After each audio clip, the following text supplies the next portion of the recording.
오늘 저랑 에베소서 4번째 살펴보십니다. 성도 여러분, 바울은 이 에베소서라고 하는 서신을 쓰면서 구원에 관한 감사와 감격, 경배와 찬양으로 시작하지요. 그리고 이러한 감사의 찬양은 삼위 하나님께 돌려집니다. 왜냐하면 우리가 얻은 구원은 삼위 하나님께서 함께 이루신 사역이기 때문입니다. 저를 좀 한번 따라 하시겠어요? 제가 항상 강조해서 너무너무 중요한 거라 말씀드렸죠. 성경적으로 구원을 이해하셔야 돼요. 저를 좀 한번 따라 하시겠어요? 구속 언약. 예, 구속 언약. 우리의 구원을 이해할 때마다 성도들은 구속 언약적 측면에서 이해해야 돼요. 구속 언약이 뭐라고 말씀드렸어요? 우리의 구원을 위해 삼위 하나님께서 영원전에 맺으신 언약이에요. 그래서 바울은 먼저 성부 하나님의 작정 또는 선택을 찬양했잖아요. 우리의 구원을 이야기하며 우리의 구원은 하나님께서 창세전에 죄인 중 일부를 구원하기로 선택하셨다, 작정하셨다. 이렇게 구원은 시작되는 거예요. 성부의 작정이 있었어요. 그런데 그 성부의 작정은 어떻게 이루어졌어요? 창세전에 계획하시되 누구 안에서? 그리스도 안에서. 성부의 작정을 성자 그리스도께서 이루시는 거예요. 성자 그리스도께서 실행하셨죠. 그 사실을 핵심적으로 바울이 에베소서 1장 7절에서 이렇게 표현하죠. 화면 보시면 저랑 같이 한번 읽으실까요? 같이 읽겠습니다. 우리는 그리스도 안에서 그의 은혜의 풍성함을 따라 그의 피로 말미암아 속량 곧 죄 사함을 받았느니라. 하나님께서 우리를 구원하기로 작정, 선택하시자 성자 그리스도께서 그 택함 받은 죄인들을 위하여 그 모든 구원을 위한 일을 이루셨다고요. 그 핵심이 그리스도의 피, 즉 그리스도의 죽음으로 말미암은 속량 또는 죄 사함의 은혜인 거지요.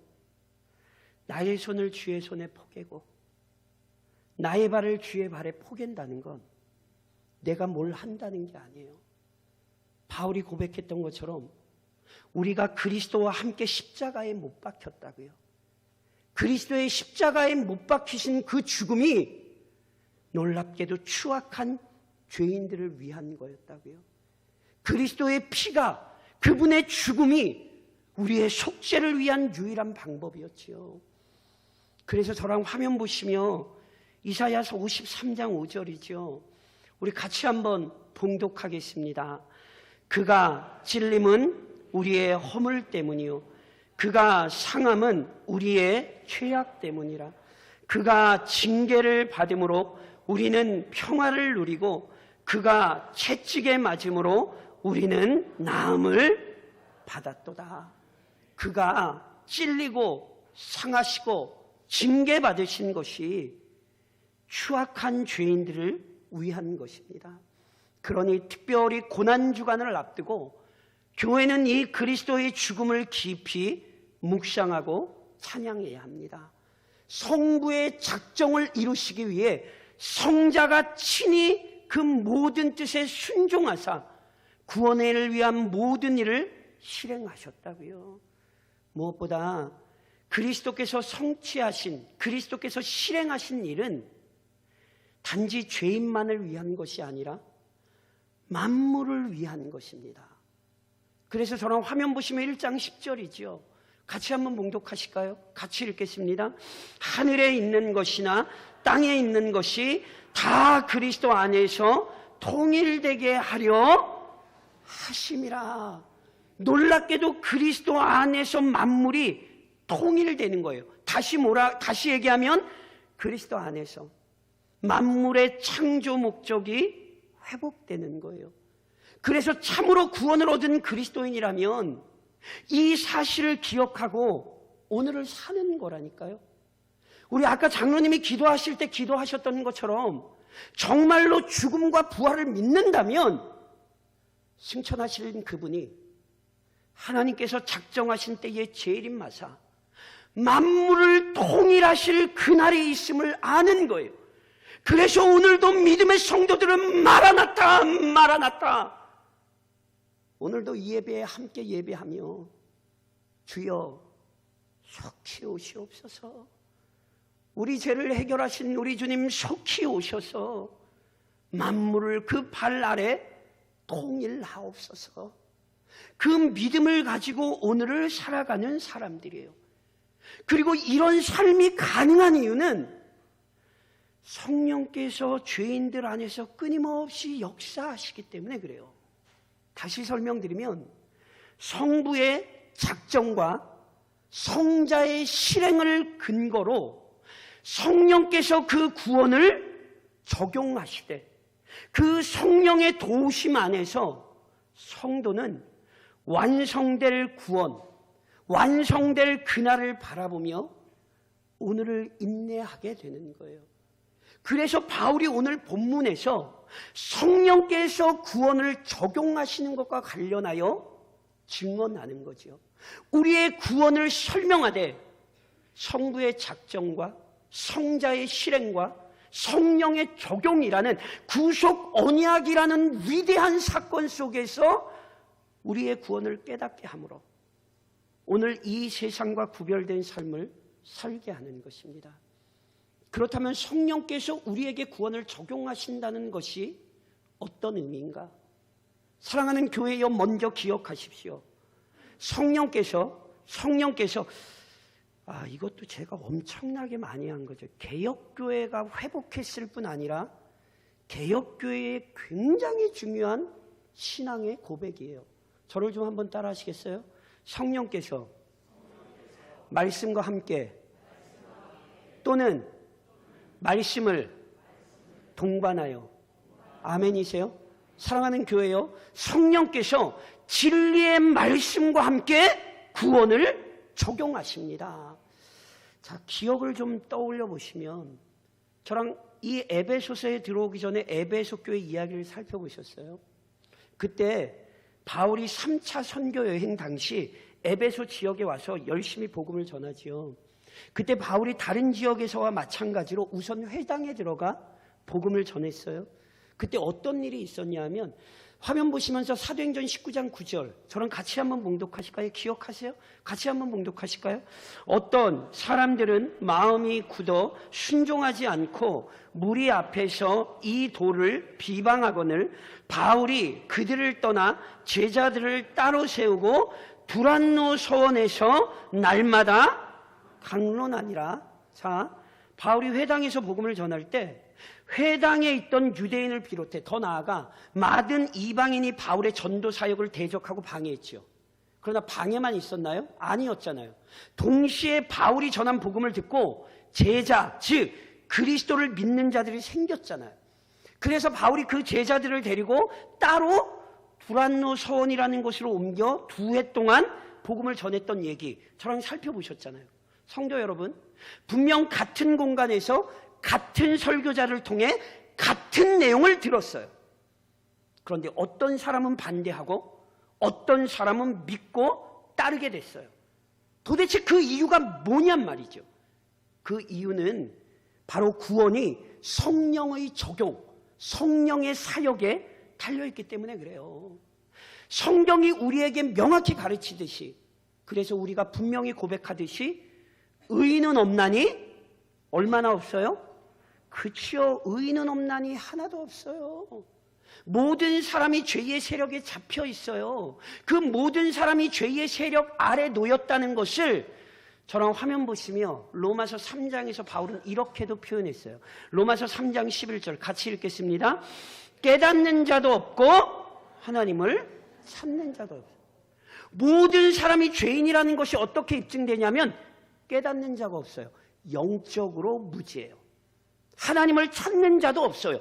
영적으로 무능력해요. 그런즉 구원을 위해선 성령께서 먼저 영적으로 무지하며 영적으로 무능력한 죄인에게 일하셔야 하는 거예요.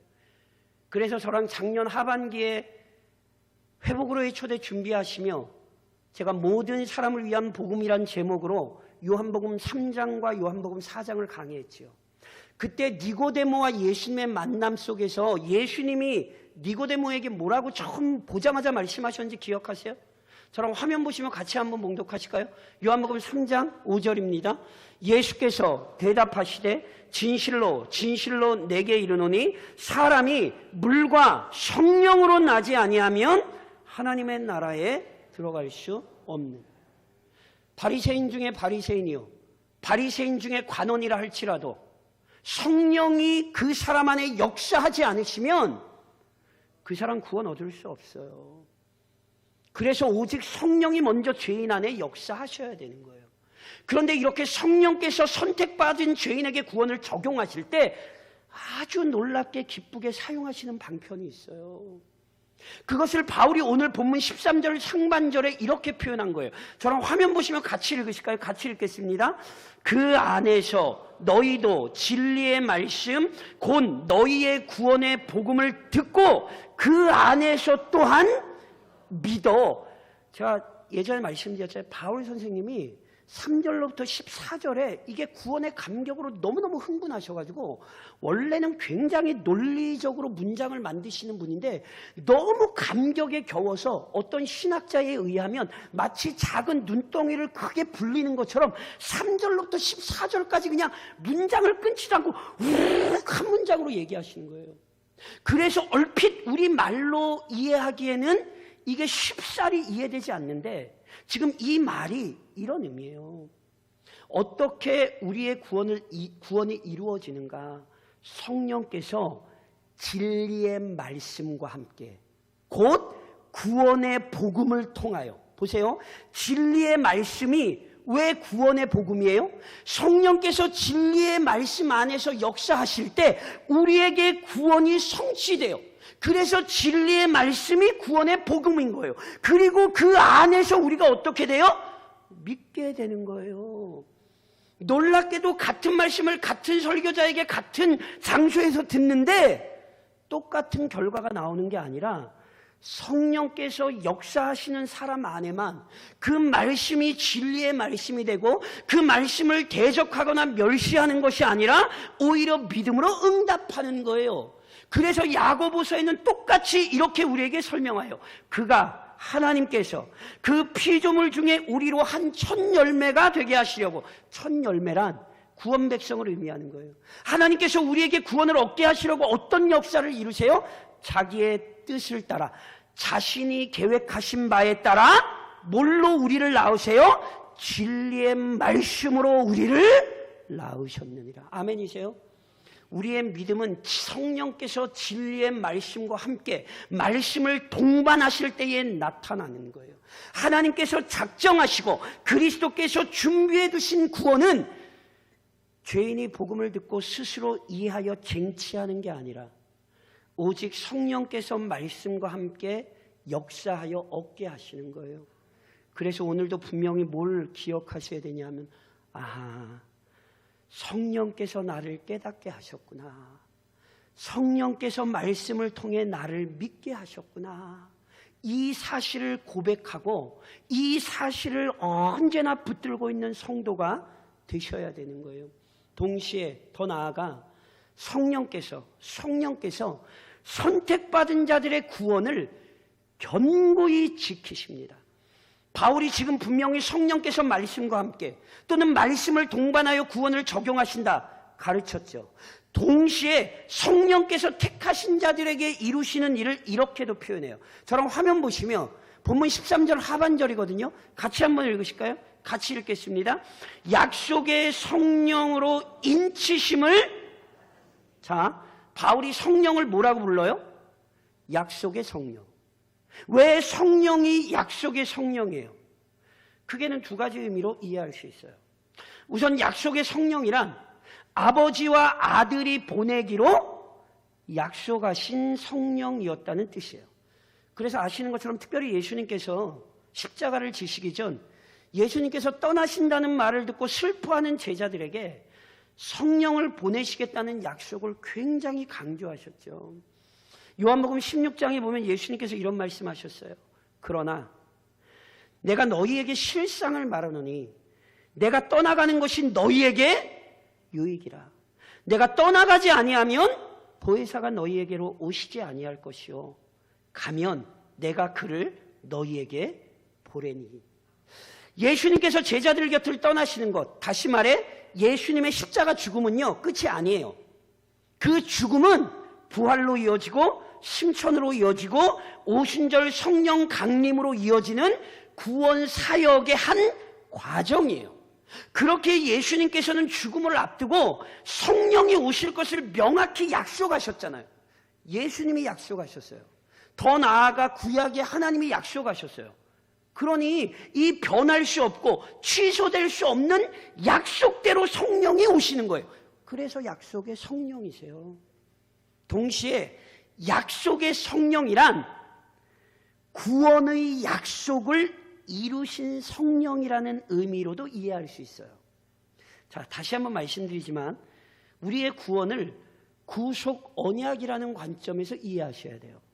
영원전에 성부와 성자와 성령이 약속을 하셨어요. 성부는 작정하시고 성자는 그 약속을 위해 실행하시고 성령은 적용하기로 약속을 하셨다고요. 그럼 이 약속 지켜지겠어요? 안 지켜지겠어요? 지켜지죠. 성부는 선택을 하셨고 성자는 실행을 하셨어요. 그리고 실제로 성령이 적용하신 거예요. 그 구원의 약속이 이루어졌기 때문에 약속의 성령이라 이렇게 하는 거예요. 게다가 특별히 그 약속을 이루신 것을 오늘 본문에 인을 치셨다 표현하고 있는 거예요. 여기 본문에 인을 치셨다는 표현은 고대 사회로 가면 적어도 3가지 정도 이상의 의미가 있어요. 우선 첫 번째 의미는 어떤 서류의 진위 여부 또는 비유적으로 어떤 사람의 신실성을 보장하는 거예요. 이게 인을 쳤다는 거예요. 둘째는 인을 쳤다는 건 소유권을 표시하는 거예요. 누구의 인을 쳤다라는 건 그 사람의 소유가 되었다는 표시인 거예요. 셋째로 인을 쳤다는 건 어떤 간섭이나 해를 받지 않도록 보호하는 것을 의미하는 거거든요. 본문에 실은 인을 쳤다, 성령께서 인을 쳤다라는 표현은요, 실은 제가 말씀드린 3가지 의미 모두로 성경에 나와요, 실은. 그래서 이게 어느 게 맞냐라기보다는 이 3가지를 다 포괄적으로 이해하시는 게 좋아요. 다시 설명드리면 우리의 구원은 가짜가 아니라 진짜예요. 게다가 우리는 구원받으며 누구의 소유가 됐어요? 성삼위 하나님의 소유가 됐어요. 더 나아가 우리는 철저히 우리를 구원하신 하나님의 보호하심을 받아요. 그러니까 제가 쉽게만 말씀드리면 성령께서 인을 치셨다는 것은 성령께서 선택받은 자들의 구원을 강력하게 지키며 보호하시고 돌보신다는 의미예요. 구원을 적용해 시작하신 성령께서 구원의 전 과정에 개입하사 완성으로 인도하십니다. 오늘도 우리의 믿음을 누가 이끌고 계시는 거예요? 성령께서 이끌고 계시는 거예요. 이번 한 주간도 많은 위험에 우리가 처해 있었지만 성령께서 우리를 보호하셨기 때문에 이번 한 주간도 믿음으로 사신 거예요. 이걸 오늘 본문이 우리에게 설명하는 거예요. 또 하나, 성령께서 선택받은 자들이 최후의 얻을 영광을 보증하십니다. 자, 성부의 작정과 성자의 실행은 성령의 사역으로 말미암아 선택받은 자들에게 실제로 적용돼요. 그래서 성부 하나님께서 성자 그리스도 안에서 약속하신 모든 은혜가 실제로 실현되는 거죠. 그런데 하나님께서 그리스도 안에서 이루신 구원은 지금 이 땅에서 완성되는 게 아니에요. 성도 여러분 기억하셔야 돼요. 성도에게 허락된 구원은 지금 얻은 것보다 앞으로 얻을 것이 더 위대하고 놀랍습니다. 아멘이세요? 제가 예전에도 이런 말씀 많이 드렸어요. 은혜 받고 싶으세요? 네. 왜 은혜를 받고 싶으세요? 성도들이 은혜를 받아야 되는 이유를 좀 정확히 기억하셔야 돼요. 성도 여러분, 하나님은 우리에게 엄청난 은혜를 쏟아부어 주실 수 있는 분이에요. 그런데 하나님께서 그 모든 은혜를 오늘 우리가 살아가는 이 땅에서 다 쏟아부어 주지 않으세요. 왠지 아세요? 하나님께서 오늘 이 땅에서 우리로 하여금 은혜를 누리게 하시며 우리에게 요구하시는 것은, 야, 이 땅에서도 은혜 이만큼 받아도 이렇게 좋은데 저 하늘에 가서 완전한 은혜를 누리면 얼마나 좋겠어. 그러니까 은혜를 받아서 아이고 좋다, 여기서 잘 먹고 잘 살아야지, 이건 은혜의 목적을 모르는 거예요. 우리에게 때마다 일마다 은혜를 주시는 이유는 그 은혜가 완성될 그곳을 사모하게 하시기 위해서인 거예요. 이것을 성령께서 우리 안에 일으키세요. 이걸 오늘 본문 14절에 이렇게 설명해요. 저랑 화면 보시면 본문 14절 상반절 같이 한번 읽으실까요? 같이 읽겠습니다. 이는 우리 기업의 보증이 되사. 우리 기업의 보증이 되사. 이는 누가 우리의 보증이 되신다는 건지 아시겠어요? 성령께서 우리 기업의 보증이 되셨다는 거예요. 여기 우리 기업이란 그리스도 재림 때에 성도가 얻게 될 구원의 최종적인 영광을 의미해요. 그리고 보증이란 담보 또는 계약금을 의미하는 거예요. 그러니까 지금 이 구절이 어떤 의미냐면, 성령께서 우리 기업의 보증이 되신다는 것은 성령을 받은 사실 자체가 이미 우리가 구원을 얻은 증거이고, 더 나아가 우리의 구원의 완성, 즉 최종적인 영광에 이르게 될 증거라는 거예요. 제가 다시 한번 말씀드리지만, 성령께서는 선택받은 자녀들에게 구원을 적용하여 시작하실 뿐 아니라 언제나 지키고 보호해 주시면서 끊임없이 우리 안에 어떤 생각을 불어넣으시냐면, 너희는 최종 영광을 얻게 될 거야. 지금이 전부가 아니야. 너희는 영원한 상급을 얻게 될 거야. 성령께서 끊임없이 우리에게 이 사실을 일으키신다고요. 그리고 이걸 이미 우리 주님이 우리에게 알려주셨어요. 저랑 화면 보시면 요한복음 14장에 있는 말씀을 같이 한번 읽으실까요? 성령이 어떤 분이세요? 같이 읽겠습니다. 내가 아버지께 구하겠으니 그가 또 다른 보혜사를 너희에게 주사 영원토록 너희와 함께 있게 하리니. 아멘이세요? 성령께서는 일시적으로 또는 잠시 성도와 함께 하시는 분이 아니에요. 성도가 잘못하면 관계를 끊고 구원에서 제외하시는 분이 아니라고요. 그럼 정확히 말씀드리면 여기 지금 이 자리에 나와서 예배 드리실 수 있는 분 아무도 안 계세요. 성령이 만일 우리를 포기하셨다면 이미 진작에 다 이 자리에 안 나오고 도망치셨어요. 성령께서는 택하신 백성을 영원토록 떠나지 않으시고 최후 영광의 자리까지 인도하시는 거예요. 그리고 그 사실을 알리세요. 이게 제자들의 삶에서 너무너무 잘 확인되죠. 예수님께서 성령에 대한 약속의 말씀을 주신 이후에 로마 군병들에게 사로잡혀 가셨단 말이에요. 그때 제자들 어떻게 했습니까? 다 예수님 버리고 도망갔습니다. 심지어 예수님 저주하며 부인했습니다.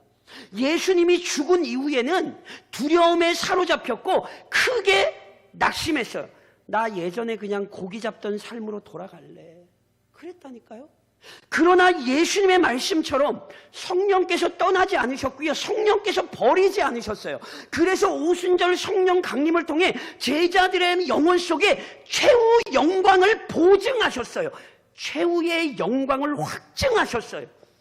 그래서 결국 제자들은 어떤 핍박이나 죽음에도 굴하지 않는 담대한 증인으로 살아가게 된 거예요.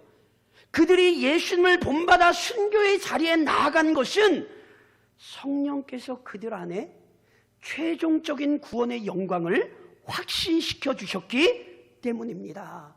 그런즉 사랑하는 성도 여러분, 오늘도 본문의 교리에 근거하여 적용하며 권면합니다. 우선 구원받은 성도가 얻게 될 최후의 영광을 확신하십시오. 저랑 기억을 떠올리시면 에베소서 1장 3절 바울이 본 서신을 시작했던 그 고백을 좀 같이 한번 화면 보시면 한번 같이 한번 읽으실까요? 같이 읽겠습니다. 찬송하리로다 하나님 곧 우리 주 예수 그리스도의 아버지께서 그리스도 안에서 하늘에 속한 모든 신령한 복을 우리에게 주시되. 아멘이시죠? 성도 여러분 기억하셔야 돼요. 하나님께서 그리스도 안에서 허락하신 복은 하늘에 속한 신령한 복이에요. 그때 이미 설명드렸던 것처럼 언젠가 사라질 이 세상에서 얻을 수 있는 게 아니고 사람이 만들어내는 것도 아니란 말이에요. 그런데 우리는 그리스도 안에서 이 복을 얻었죠. 쉽게 얘기하면 우리는 구원을 받았어요. 아멘이세요? 그러나 잊으시면 안 돼요. 우리의 구원 아직 완성되지 않았어요. 우리의 구원이 완성되는 순간은 그리스도께서 재림하시는 날이에요. 왜 태초에 하나님이 천지를 창조하시니라라고 선포하며 시작했던 성경이 아멘 주 예수여 오시옵소서 라는 성도들의 고백으로 마무리를 짓냔 말이에요. 그렇게 고백하고 있는 모든 무리에게 주 예수 그리스도의 은혜가 임할 것이라고 왜 마무리 짓냔 말이에요. 결국 우리의 구원의 완성은 그리스도의 재림에 있기 때문에 그렇습니다. 그래서 오늘도 우리는 그 재림의 신앙으로 살아가는 거예요. 물론 그날에 이르기까지 세상이 복음을 대적하기에 믿음을 지키는 일 쉽지 않죠. 악하고 교활한 사탄은 다양한 방법으로 교회의 믿음을 흔들고 성도를 실족시키려 합니다. 그래서 때로는 말씀으로 승리하는 때도 있지만 넘어지고 일시적으로 믿음에서 이탈하기도 하죠. 성도 여러분, 그래서 교회는 믿음으로 인내하는 자들에게 주어지는 이 최후의 영광을 확신하는 것이 중요해요. 우리가 얻게 될 최후의 영광을 확신할 때 현재의 위기 때문에 낭망하거나 연약함과 허물 때문에 실족하는 일을 피할 수 있어요. 그 예를 우리는 본 서신을 기록했던 바울에게서 보게 돼요. 바울이 그 인생의 마지막을 어디서 보내게 됩니까? 바울이 로마 감옥에 갇혀서 누구도 찾아오지 않는 그 쓸쓸한 죽음을 맞이한단 말이에요. 그런데 그 쓸쓸하게 죽어가고 있던 감옥에서 바울은 누구보다 영광스러운 소망을 노래했어요. 저랑 화면 보시면 디모데후서 1장 12절입니다. 같이 읽으실까요? 이로 말미암아 내가 또 이 고난을 받되 부끄러워하지 아니함은 내가 믿는 자를 내가 알고 또한 내가 의탁한 것을 그날까지 그가 능히 지키실 줄을 확신함이라. 이로 말미암아 내가 또 이 고난을 받되. 디모데후서는 바울이 죽음을 앞두고 감옥에서 죽어가며 써내려간 서신이에요. 그런데 전혀 비참하거나 비굴하지 않아요. 바울이 이 고난을 받고 있었으나 바울의 입술에선 찬양이 나와요. 왜요? 그가 능히 지키실 줄을 확신함이라.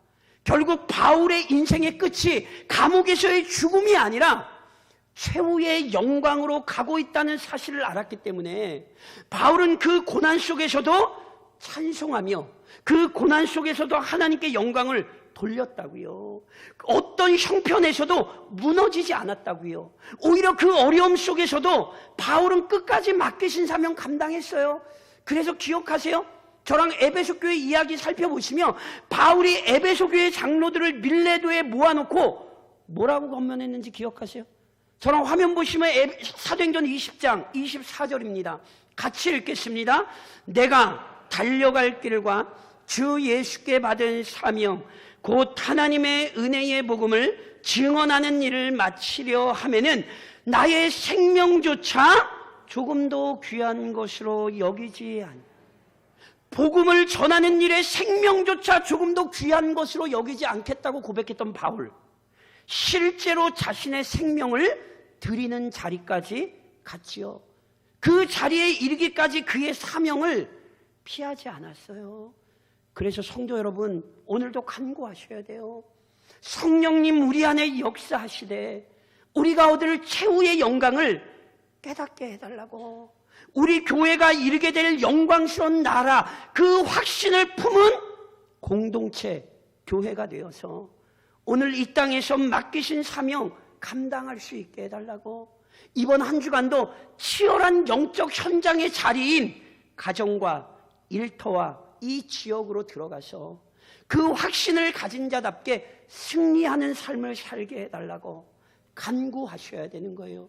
동시에 말씀 안에서 진정한 성령의 능력을 경험하고 나타내십시오. 제가 다시 한번 말씀드리지만 저를 좀 다시 한번 따라 하시겠어요? 제가 뭐 수백 번은 한 것 같아요, 이 표를. 근데 개혁교회 성도들이 이걸 가장 중요한 걸 찾고 있고 살아요. 저를 좀 따라 하시겠어요? 성령께서 말씀과 함께 또는 말씀을 뭐예요? 그쵸? 말씀과 함께 또는 말씀을 동반하여, 이게 개혁교회의 성경에 근거한 아주 중요한 신앙입니다. 성도 여러분, 지금도 성령은 말씀과 함께 또는 말씀을 동반하여 역사하십니다. 그런즉 이와 같은 성령의 사역을 경험한 자들답게 말씀에 집중하십시오. 말씀 외에 다른 것을 찾아다니시지 말라고요. 오늘도 교회가 함께 모여 함께 말씀 앞에 머리를 숙이는 이유는 성령께서는 말씀과 함께 또는 말씀을 동반하여 역사하시기 때문에 그래요. 저랑 작년에 1장으로부터 12장까지 살펴보셨던 사도행전에 보면 성령께서 어떤 때에 강력하게 역사하시는지를 잘 보여줬어요. 저랑 화면 보시면 사도행전 1장 4절이죠. 같이 한번 읽으실까요? 같이 읽겠습니다. 사도와 함께 모이사 그들에게 분부하여 이르시되 예루살렘을 떠나지 말고 내게서 들은 바 아버지께서 약속하신 것을 기다리라. 아멘이시죠? 자, 제가 하도 오해들을 많이 하시는 분들이 있어서 좀 말씀을 드려요. 제가 사도행전 강의하면서도 말씀을 드렸어요. 하나님의 은혜를 간구하기 위해 기도하는 거 중요합니까? 안 중요합니까? 그쵸? 그런데 저랑 읽으신 본문 잘 보세요. 제자들이 무턱대고 아무 목적 없이 기도한 게 아니에요. 기도보다 선행돼야 되는 게 있어요. 제자들은 무턱대고 기도하는 게 아니라 예수님의 약속의 말씀을 붙들고 기도했어요. 더 나아가 예수님의 말씀은 이미 구약의 요엘 선지자를 비롯한 선지자들을 통하여 선포되었던 구약의 말씀이란 말이에요. 그러니까 기도는 말씀을 떠나면 안 돼요. 기도 막 열심히 한다고 하면서 그 기도의 내용이 말씀과 다르면 그건 기도가 아니라니까요. 기도는 우리의 열심이요 특심이 아니에요. 기도는 말씀 앞에 딱 붙어 있어야 돼요. 제가 그냥 누누이 말씀드리죠. 말씀을 따라가지 않는 기도는 이방 종교예요. 그래서 이걸 잘 보셔야 돼요. 제자들이 그냥 무턱대고 기도를 한 게 아니에요. 말씀을 떠나서 기도한 게 아니라 말씀을 근거로 말씀을 붙들고 말씀의 성취를 소망하며 그렇게 기도하는 거라고요. 마찬가지예요. 초대교회가 세상을 두려워하지 않았던 이유가 도대체 뭐냔 말이에요. 저랑 화면 보시면 사도행전 2장 42절 같이 읽겠습니다. 그들이 사도의 가르침을 받아 서로 교제하고 떡을 떼며 오로지 기도하기를, 제가 이 구절 하면서도 말씀드렸죠. 근거가 있어요. 우선 사도들의 모여 가르침을 받아, 말씀이 출발점이에요. 말씀이 출발점이 될 때 교제가 교제 다와지는 거고 기도가 기도 다와주는 거예요. 교회가 말씀으로 하나 되지 못하면 아무리 좋은 걸 먹여줘도 그 교회에 싸워요. 교회가 말씀 위에 서 있지 않으면 아무리 기도 많이 한다, 기도 많이, 이상한 소리 하지 마세요. 다 자기 생각에 따라 자기 목적을 위하여 기도하지 말씀대로 기도하지 않아요. 그런 교회는 소란스러워요. 왜요? 모든 것의 출발점은 사도들의 가르침을 받아. 성령께서는 말씀과 함께 또는 말씀을 동반하여 역사하시는 거예요. 그때 초대교회가 교회다운 정체성을 나타냈죠. 그리고 교회가 교회다운 정체성을 말씀과 함께 나타날 때 놀라운 변화도 일어나는 거예요. 저랑 사도행전 화면 보시면 사도행전 6장 7절입니다. 기억하세요? 같이 읽겠습니다. 하나님의 말씀이 점점 흥황하여 예루살렘에 있는 제자의 수가 더 심히 많아지고 허다한 제사장의 무리도 이 도에 교회를 능력 있게 만든 게 뭐예요? 하나님의 말씀이 점점 왕성하여 교회 건물을 더 크게 짓고 교회 외관을 좋게 바꾸고 교회의 어떤 시스템을 바꾸고 아니라니까요. 하나님의 말씀이 점점 흥황하여. 성도 여러분, 교회는 하나님의 말씀이 흥황케 돼야 되는 공동체예요. 하나님의 말씀이 없이 성령의 역사가 나타나지 않는다니까요. 그래서 성령께서 하나님의 말씀을 흥황케 하시자 심지어 허다한 제사장의 무리, 제사장이 누구였어요? 교회를 가장 박해하던 사람들이었잖아요. 그런데 심지어 교회를 박해하던 제사장마저 회심하여 이 말씀의 도 아래 굴복됐잖아요. 그래서 오늘도 명심하셔야 돼요. 개혁교회는 말씀으로부터 출발해요. 성령께서 말씀과 함께 말씀을 동반하여 역사하시기 때문에 성령께서 우리에게 말씀을 적용하셨다라고 할 때 그 교회는 말씀에 흥황케 되는 역사를 경험하는 교회인 거예요. 그 안에서 말씀 안에서 성장하며 성령께서 끊임없이 우리에게 불러넣어 주시는 영원한 나라에 대한 확신과 소망을 품고 오늘 그 말씀의 능력으로 담대히 살아가는 사람들, 이 사람들이라 교회라는 사실을 기억하시고 이번 한 주간도 철저히 우리와 함께 하시는 성령께서 말씀을 통해 역사하시는 은혜를 경험하시기를 우리를 지금도 다스리시는 주님의 이름으로 권면드립니다.